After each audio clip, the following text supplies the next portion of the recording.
Indramayu, fokus Pantura.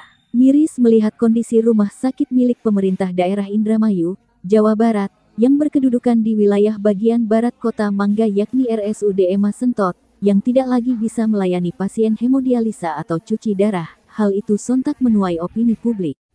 Menyikapi kondisi tersebut, Wakil Bupati Indramayu, Haji Syaifuddin, mendadak mengunjungi RSUD Ema Sentot untuk memonitoring dan melihat langsung fasilitas kesehatan dan juga menghampiri puluhan pasien hemodialisa yang belum bisa terlayani, Jumat, tanggal 25 April tahun 2025.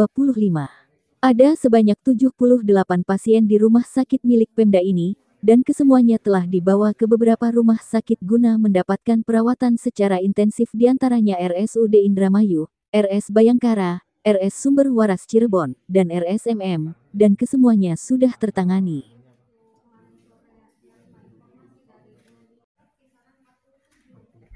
...78 pasien hemodialisa yang terkait dengan pelayanan cuci darah sudah dilakukan upaya melalui komunikasi dengan rumah sakit lain, terutama rumah sakit Bayangkara, terima kasih, kemudian rumah sakit Sumber Waras Cirebon, juga rumah sakit Indramayu, dan juga MM.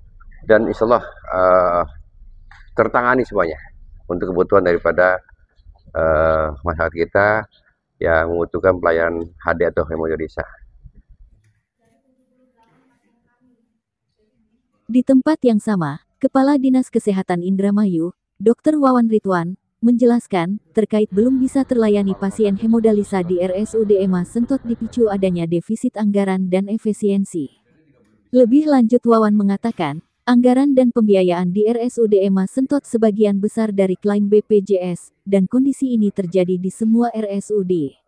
Wawan menambahkan, sementara untuk klaim BPJS sendiri ada masa kedaluarsa. Selain itu pihaknya terus mendorong agar ada pembenahan supaya pelayanan kesehatan di RS bisa berjalan lebih baik lagi. Antara kegiatan dan anggarannya sudah tidak balance, sehingga kemudian kita akan lakukan pembenahan termasuk efisiensi, ya.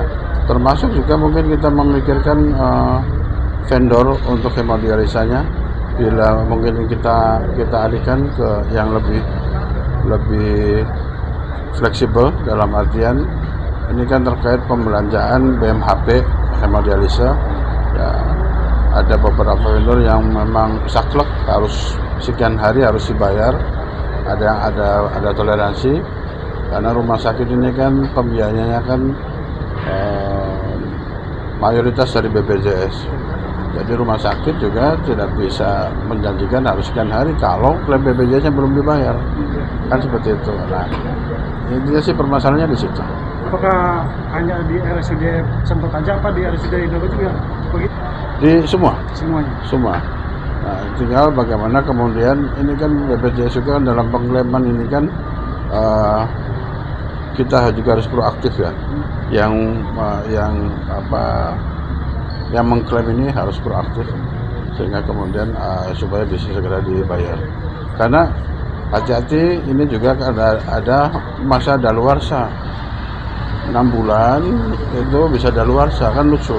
Pelayanan sudah, biayanya sudah keluar, ya kan, pasien sudah terlayani, hanya gara-gara administrasi kok nggak dibayar. Nah, ini juga yang kita harus cermati. Itu biasanya di aspek apanya? Validasi apa? Biasanya di kelengkapan data dan lain-lain, ya.